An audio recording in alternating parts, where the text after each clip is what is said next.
Sveiciens visiem! Es ceru, ka jūs neiebildīsiet, es izstīšos papīrā, jo es šodien stāstīšu ne par savu darbu, es stāstīšu par pētījumu, kuru es veicu. Es esmu apmācību jomā apmēram 7 gadus. Es šogad pabeidzu Rīsabā tādu programmu biznesa psiholoģiju un supervīziju, un tur rakstīju maģistra darbu. Un, protams, ka pēc profesionālās tādas iekāres es gribēju pētīt kaut ko par mācīšanos. Sākotnēji man bija doma paskatīties, kura ir metode no apmācību metodēm tā, kura visvairāk cilvēkiem patīk, varbūt es kaut ko nezinu, varbūt ir kaut kas jāpamaina. Un rezultātā es nonācu pie tā, ka neviena metode nav fantastiskākā metode, bet es nonācu pie tā, ka principā Latvijā darbinieks vadītājs var iedalīt divās daļās, divos dažādos psiholoģiskos profilos. Un par to tad šodien mēs runāsim. Es pieskaršos gan to, kā es veicu pētījumu, gan to, ko saka teorija, gan arī pašiem rezultātiem. Es ceru, ka vismaz kaut viens teikums jums būs tāds ar aha, jo būs viss kaut kas. Es ceru, ka vismaz kaut kas būs noderīgs. Ja jūs gribēsiet pēc tam to prezentāciju redzēt, jūs droši varat man uzrakstīt LinkedInā, tas QR kods aizved uz manu LinkedIn profilu. Sāksim tad par to manu pašu pētījumu. Kā jūs redzat, es pētīju dažādus faktorus, gan psiholoģiskos faktorus, gan organizatoriskos faktorus, un es to pētīju vidējos lielos uzņēmumos Latvijā. Kopā bija 261 respondents, un tie rezultāti nav attiecināmi tikai uz to manu izlasi, bet jau plašāk tā kā Latvijas līmenī. Un nākamajā slaidā es jums parādīšu arī tos respondentus, un tad jūs varēsiet tā padomāt, vai jūsu uzņēmuma darbinieki vadītāji atbilst tam profilam, apmēram pēc tiem lielajiem demografiskiem. Un tad skatīties, cik tas ir pielietojams jums vai nē. Un restīvi par tiem faktoriem, tātad gan motivāciju pētīju, uztverto mācību liederīgumu, pašefektivitāti, mācīšanās paradumus un emocionālo vidi, tas viss ir pie tiem psiholoģiskiem, un pētīju arī organizatoriskos faktorus, kas ir mācīšanās kultūra, vadības atbalsts, personāla atbalsts, mācību pieejamība un resursi. Un, kā jūs redzat, kopumā šis modelis parāda, ka pieaugušo mācīšanās tas nav lineārs process, tā ir vesela sistēma, kur katrs elements spēlē kaut kādu konkrētu lomu.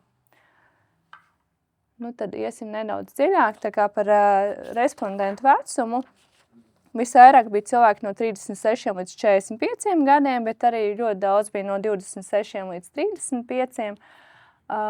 Tur kreisajā pusītē var redzēt, kuras tad izplatīja to aptauju, un attiecībā par nozarēm ir tā, ka tika pārstāvēts ļoti plašs nozaru spektrs, kā jūs redzat, gan finanšu pakalpojumu, tirzniecība, IT, tehnoloģijas, arī valsts pārvalde, loģistika. Tā kā diezgan vienmērīgs tas nozars, tāds pārklājums, teiksim tā. Attiecībā par izglītību pašā tie cilvēki bija ar maģistra grādu, bet arī ļoti daudziem bija bakalaura grāds. Un attiecībā par darba stāžu lielākā daļa respondentu bija no 1 līdz 3 gadiem uzņēmumā, bet bija arī liela daļa, kuriem ir 10 gadi un vairāk uzņēmumā. Un ja mēs tagad pieskaramies arī nedaudz teorijai, ko es minēju, tad varbūt kādam tas būs kaut kāds jaunums, varbūt kāds tagad atkārtos, bet principā tas mans darbs teorijā balstījās uz tādiem 3 lieliem vai 4 lieliem zariem. Pirmais ir pašefektivitāte. Vienkāršot sakot, tas nozīmē to, ka vai cilvēks tic, ka viņš var to izdarīt, ka viņš var iemācīties. Un sanāk, ja viņš netic, tas jau ir garants, kad tās mācības būs izgāzušās savā ziņā. Otrā ir tāda pašnoteikšanās teorija. Un tā saka, ka cilvēks mācās vislabāk, ja viņš var pats kontrolēt, kā viņš mācās, cik viņš mācās, un tas palīdz viņiem sasniegt rezultātus. Un trešā ideja ir par mācību pārnesi. Tātad ir ikdienas darbs, ikdienas pienākumi, tātad ir šīs jaunās teorijas zināšanas, kas tiek iegūtas mācībās, un par pārnesi jautājums tās atslēdziņas, kas palīdz savilkt šīs jauniegūtās zināšanas ar realitāti. Un šie ir tie principi, kuri, tā ir visbūtiskākie, kad mēs runājam tieši par pieaugušo mācīšanos. Jo, protams, kad vidusskolā mēs mācāmies citādāk, pamatskolā vēl un bērnudārzā vēl pavisam citādāk. Un kā jūs nojaušat, ja, tad šī ir tā kombinācija, kas sastāv no cilvēku psiholoģijas, organizatoriskās pieejas, un sakombinējot šos dažādos elementus, tas ir tas garants, ka cilvēks tiešām viņš aiziet uz mācībām, viņš kaut ko iemācās, un kad notiek šī pārnes uz ikdienu, uz ikdienas dzīvi. Un tad mēs te pastīsimies, kur ir tie punkti, kur organizācija no savas puses šo pārnesi var traucēt, var neatbalstīt, var kaut kā ietekmēt, un pastīsimies uz datiem, ko dati par to saka, bet caur mītu prizmu. Tātad viens no izplatītākajiem mītiem, man liekas, apmācību jomā ir tas, ka, ja darbinieks ir motivēts, tad viņš automātiski arī mācīsies, nebūs nekādu problēmu. Tomēr gan teorija parāda, gan arī man pētījuma rezultāti rāda, ka motivācija pat par sevi vēl nav tas, kas tiešām garantē to rezultātu. Un tad iesim nedaudz dziļāk paskatīsimies. Un dati parādīja konkrētu lietu, ka motivācija nenovad pie rīcības, lai cik smieklīgi tas nebūtu.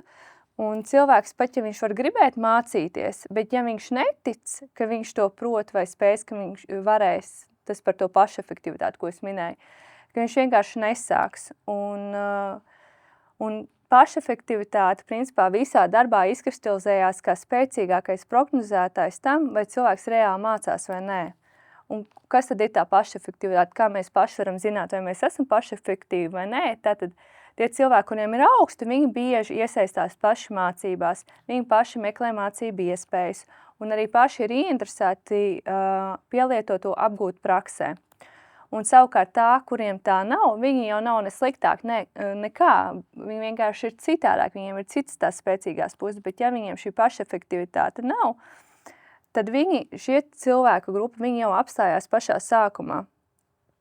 Tad vēl otrs svarīgs elements ir paradumi, un paradumi ir tie, kuri notur mācīšanos arī tad, kad nav šī laika un nav motivācijas. Un te ir tas brīdis, kad organizācijas nejauši sanāk, ka nogalina šo motivāciju, jo nav jau tā, ka cilvēki negrib mācīties, bet tas, kāda vide viņiem ir apkārt, piemēram, ja nav skaidra struktūra, ja cilvēks neredz savu progresu, ja viss ir atstāts tikai, ka tu pats sevi vādi, pats sevi māci, ja, tātad šī pašmācība, tad realitātē mācās tikai tie cilvēki, kuriem jau ir augsti izteikti šī pašefektivitāte. Ja? Un tad mūsu kā apmācību cilvēku mērķis nav motivēt cilvēkus mācīties. Mūsu uzdevums sanāk ir uzbūvēt tādu vidi, kur tie, kuri jau ir ar to augsto pašefektivitāti, viņi iet un mācās, bet mums ir jāparedz arī cita veida vide, cita veida lietas priekš tiem, kuriem nav šī augstā pašefektivitāte.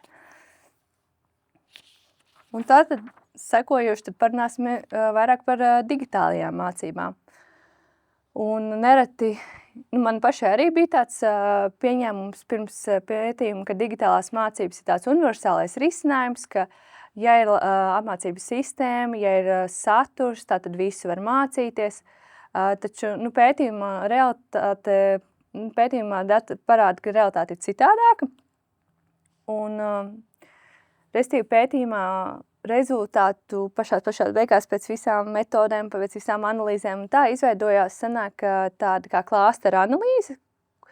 Un šī klāstera analīze parādīja, ka mācību formāta izvēle, ja, vai cilvēks mācīsies tā kā apmācības sistēmā, LMS-ā vai kaut kā citādāk, neizskaidro demogrāfiju. Man likās, ja cilvēks ir jauns, visticamāk, viņam vairāk patiks tā kā iet apmācības sistēmā un mācīties tur, un ja ir gados varbūt vecāks, tad varbūt tā kā nē.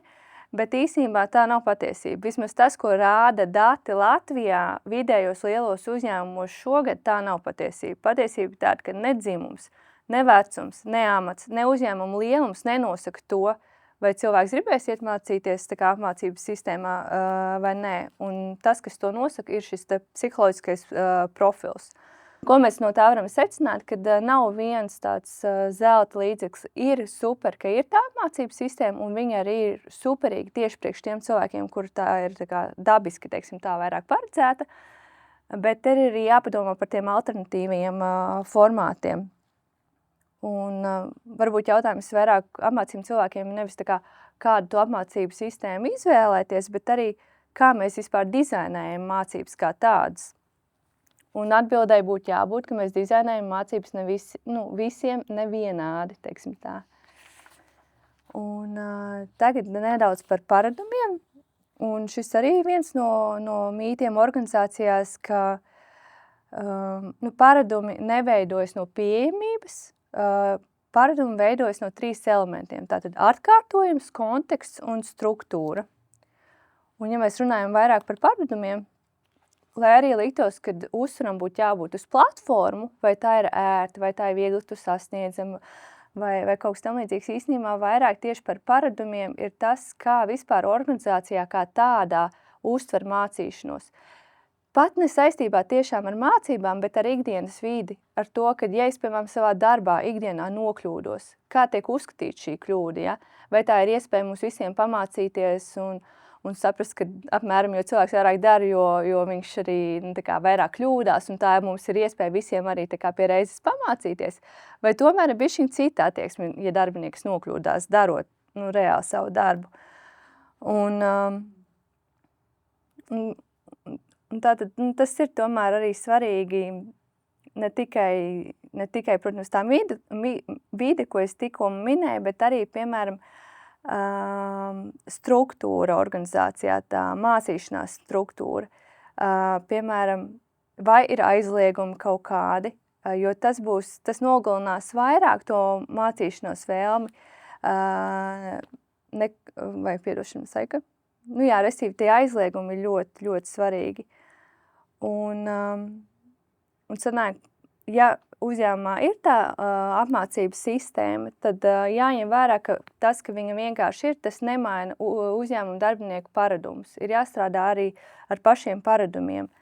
Un tie ir tie, kuri garantē, vai cilvēki izmantos to apmācības sistēmu vai nē. Un tad šis ir tāds pagrieziens domāšanā, ka mēs dabūjām sistēmu, mums liekas, ka tūlīt viss ies un lietos un viss būs fantastiski, bet īstenībā tur ir vēl tāds plašāks konteksts. Tātad tā kopumā tā lielā vide uzņēmumā, kā mēs vispār mācamies.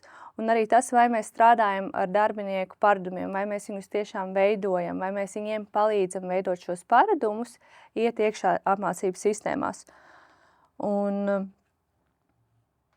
tas gala secinājums savā ziņā pie šī slaida ir tas, ka mācībām nevajadzētu būt tādām, gan jau sanāks, vai viss jau tur tā sakritīs, bet tomēr viņai ir jābūt ieplānotai, regulārai un iebūvētai darba ritmā. Mums, kā apmācību darbiniekiem un vadītājiem, ir jābūvē tie soļi, lai darbinieki un citi vadītāji, lai viņi būtu veiksmīgi. Veiksmīgi tādā ziņā, ka mēs viņiem palīdzam izveidot šos jaunos paradumus attiecībā uz mācīšanos, kā piemēram tur tas varētu būt praktiski kaut vai atgādinājumi kalendārā par to, ka jāiet vai kaut kas jāmācās.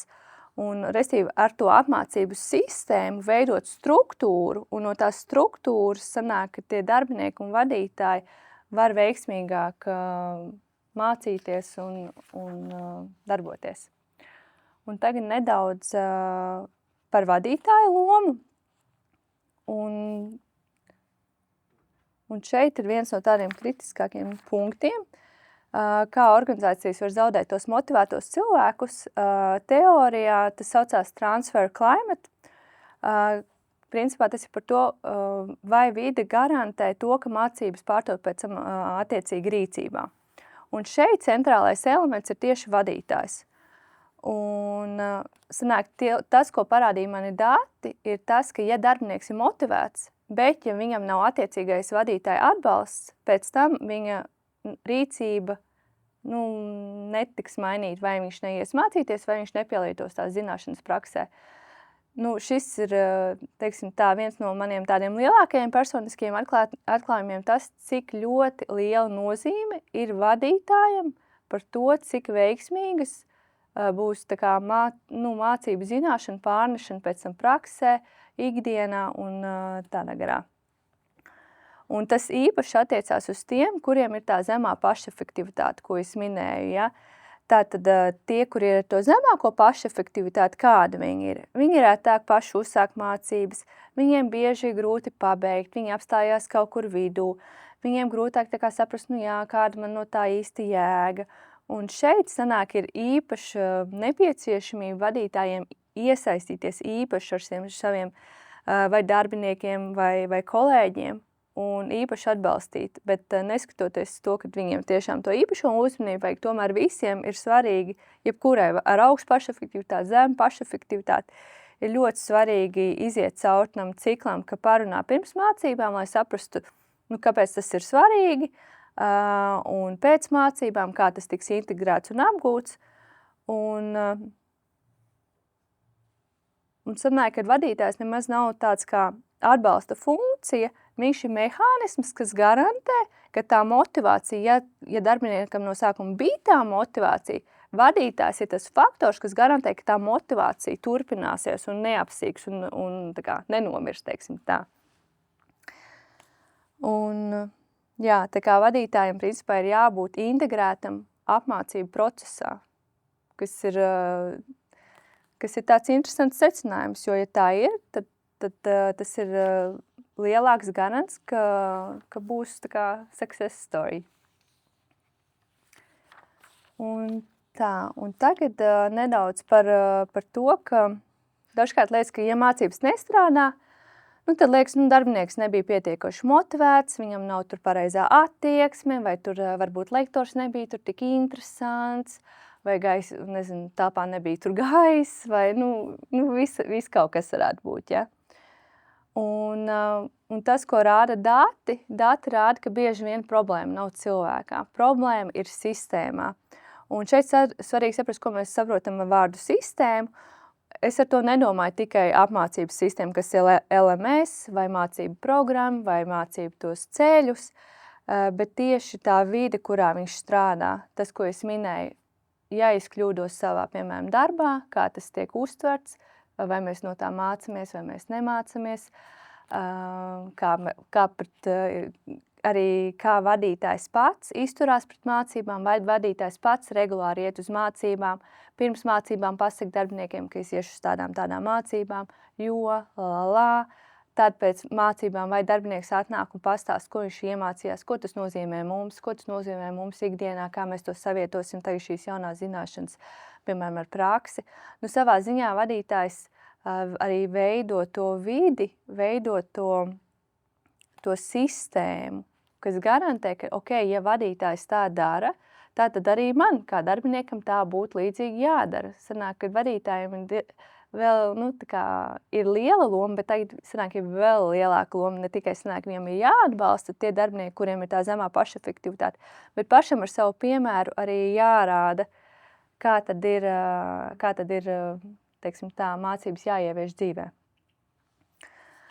Un tagad, principā, šis ir tāds kā apkopojums tam visam, kam es tagad izskrēju cauri, tātad par vadītāju integrāciju procesā, par kultūru, par segmentāciju pēc psiholoģiskā profila, par paradumiem mēs runājām un par to, cik svarīgi ir pašefektivitāte saistībā tieši, ne tikai motivācija, bet vispārīgi. Un nākošajā slaidā es parādīšu to klāsteru analīzi, ko es solīju, kur ir tie psiholoģiskie profili. Un tas ir tas, ko es minēju. Un sanāk, ja to pētījumu, ko es taisītu kaut kādā citā valstī vai citā griezumā, tur būtu pilnīgi cita tā kā bilde visticamāk. Šie ir dati, kuri rāda, kā apmācību cilvēkiem vajadzētu teorētiski segmentēt savus darbiniekus, savus vadītājus. Nevis pēc amata, nevis pēc stāža, vai dzimuma, vai vecuma, vai kaut kādām citām kategorijām, kurus sanāk, es saprotu, kāpēc mēs to darām, jo ir vienkārši vieglāk tā sadalīt tos datus, pēc tam pētīt tos datus, analizēt tos datus, vai ne, vai pa nodaļām analizēt vai salīdzināt. Bet ja mēs gribētu skatīties tiešām, kā būtu gan pēc teorijas pareizi, gan arī tagad tas, ko rāda dati, kā būtu pareizi analizēt un segmentēt un pielāgot mācību saturu un veidu, ir šie profili, ka ir principā šie divi dažādie profili, kas ir attiecībā tieši uz psiholoģisko sadaļu, bet ir arī divi šie profili attiecībā tieši uz mācību uzvedību. Tātad, un viņi ir savstarpēji saistīti visi šie četri. Un šī informācija sanāk ir pētījums noslēdzās decembrī. Tad šis sanāk ir, teiksim tā, ļoti svaiga informācija par to, kā Latvijā vidējos lielos uzņēmumos mācās gan darbinieki, gan speciālisti, gan vadītāji. Un tur sanāk tas secinājums tāds, ka īstenībā nav teiksim tā, sanāk tie visi cilvēki savā ziņā jāieliek tā kā vienā katlā, un tad izdalās šie klāsteri. Tas pat nav tā, ka varētu būt vadītājiem tur sadalās un darbiniekiem sadalās. Nē, principā sanāk tā, ka tā pamatdomā mēs visi esam cilvēki, un tas, kāda mums tur ir uzplači vai amati, vai viss tas, principā, no tā apmācību viedokļa, tas viss tā kā nokrīt nost, un mēs sadalāmies tiešām pēc tā, kā mūsu smadzenes strādā, kādi mēs esam paši un kā mums ir visvieglāk mācīties. Un ja jums būtu jāuzdod 3 jautājumi pirms jebkurām mācībām, pirms jebkuras aktivitātes, tad šie būtu tie 3 jautājumi, uz kuriem, kā apmācību cilvēkiem, jums būtu jāmeklē atbildes, lai tos rezultātus, ko es jums tagad visu izstāstīju, lai vienkārši pačkot, kāda ir tā realitāte jums, jūsu ikdienā, jūsu uzņēmumā. Un ar to strādāt, jo es saprotu, ka tas ir liels uzdevums tagad visu to būtu pārveidot, vai ne, bet mēs varam sākt ar kaut ko maz, mēs varam sākt ar vienu solīti, un kā arī pēc sistemātiskiem sakārtojumiem, ja sistēmā viena lietiņa pamainās, tam viena mazā lietiņa jau izmaina visu sistēmu. Tā kā varam sākt ar kaut ko vienu, bet, ja mēs dikti gribētu, tad mēs arī varētu uztaisīt, ja mums, piemēram, uzņēmumā ir katru gadu kaut kāda aptauja, mēs varētu iekļaut arī kaut kāds jautājums par to, teiksim tā, kā mēs mācamies, lai diagnostificētu apmēram, cik tad ir, kurš ir ar augstu pašefektivitāti, kurš ir tā kā ar zemu pašefektivitāti. Un tie jautājumi, principā, varētu būt, kādas metodas jums mācībās vislabāk patīk. Manā aptaujā tur bija, man liekas, kaut kāds 11 tās metodas, bet arī ne tikai tur, piemēram, e-apmācības sistēma vai klātienes mācība, bet arī coachings, supervīzija, vienkārši sarunas ar kolēģiem par kaut kādu konkrētu tēmatu. Restīvi ir ļoti, ļoti daudz dažādu metožu. Es saprotu, ka dažas kaut kāds vairāk populārs vai vairāk pielietots, bet viņas ir dažādas. Un tad no tām metodēm jau var izvilkt to, kura tipa cilvēks tad šis konkrētais darbinieks ir. Jo loģiski, ja es esmu ar augsto pašefektivitāti, es atzīmēšu, ka man vislabāk patīk e-apmācības sistēma, jo es māku tur savu laiku vadīt, man patīk, ka neviens man nekontrolēt un tādā garā, vai ne? Bet ja es esmu tur ar to zemo pašefektivitāti, es jau pati labāk, es atķiksēšu, ka man labāk patīk ar kolēģiem tur, vai kaut kāds sociāla tipa mācības vai kaut ko tādu, un tas jau tā kā sagradē. Un vēl interesants tāds secinājums bija par to, ka tie, kuri tās e-apmācības sistēmas tiešām lieto un viņiem patīk, tur ir ļoti būtisks aspekts, ka tieši tos cilvēkus, un vispār vēl lielum tos, kuri tad iet tajā sistēmā reāli kaut ko dara, un viņi tur nav jābakst miljonus reizes, ka viņi to dara, jo viņi var izvēlēties, kad viņi dara, cik ilgi un tādā garā. Un ja atnāk vadītājs vai apmācību cilvēks ar kaut kādu savu struktūru, vai mēģina viņu kaut kā ietekmēt, vai kaut kādiem tur termiņiem, vai kaut ko tam līdzīgi, tam principā sanāk zūd jēga, un ir tāds kā pretējais efekts, ka cilvēks to izvēlējās dēļ brīvības, bet tad tā brīvība tiek iegrožot kaut kādu apsvērumu dēļ, un tad sanāk zūd tā motivācija to darīt, jo tas guvums ir pazaudēts, teiksim tā. Un šis ir principā pēdējais slaids par to, kad apmācības tā ir sistēma, un mēs viņu varam veidot, un tas, kā mēs viņu veidojam, garantē vai negarantē attiecīgos rezultātus. Un tad te ir arī tie jautājumi, ko mēs varam padomāt par tiem uzņēmumiem, kuros mēs darbojamies, un principā tas arī viss no manas puses. Ja jums ir varbūt kādi jautājumi.